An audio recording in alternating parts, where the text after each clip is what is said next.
नमस्कार, देशोन्नती संपादकीयमध्ये मी ऐश्वर्या शिंदे आपलं स्वागत करते। पाकिस्तान हा एक अपयशी देश आहे। मुळात या देशाचे अस्तित्वच केवळ भारत द्वेषावर अवलंबून आहे। त्यामुळे जेव्हा जेव्हा पाकिस्तानात स्थानिक प्रश्न चिघळतात, लोकांचा सरकारवर रोष रस्त्यावर व्यक्त होऊ लागतो। सरकार आणि लष्कराच्या विरोधात जनभावना तीव्र होऊ लागतात। तेव्हा तेव्हा लोकांचे लक्ष भरकटण्यासाठी पाकिस्तानी सत्ताधीश आणि लष्करशाह भारताविरोधात काहीतरी उचापती करतात। इतिहासात असे अनेक वेळा घडले आहे। परवेज मुशर्रफ यांनी कारगिल युद्ध त्यातूनच घडवून आणलं होतं।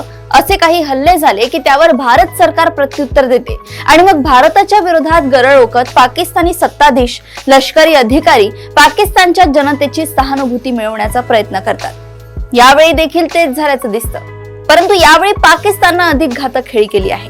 पहलगाममध्ये अतिरेक्यांनी लोकांचा धर्म विचारून त्यांना गोळ्या घातल्या। हे असे पहिल्यांदाच घडले आहे आणि ते जाणीवपूर्वक करण्यात आले आहे। भारतात हिंदू आणि मुस्लिम समुदायात तणाव निर्माण करण्याचा पाकिस्तानचा हेतू त्यातून अगदी स्पष्ट दिसून येतोय। त्यामुळे पाकच्या या नापाक कृत्याला प्रतिसाद देताना आपण अधिक जबाबदारीने वागणे अपेक्षित आहे। कोणत्याही धर्मात कट्टरवाद्यांची संख्या काही प्रमाणात नक्कीच असते आणि हे कट्टरवादी धार्मिक विद्वेष पसरवण्याचं काम करत असतात। त्यांची संख्या कमी असली तरी त्यांच्या कृत्यामुळे संपूर्ण धर्म, त्या धर्माचे लोक बदनाम होण्याची भीती असते।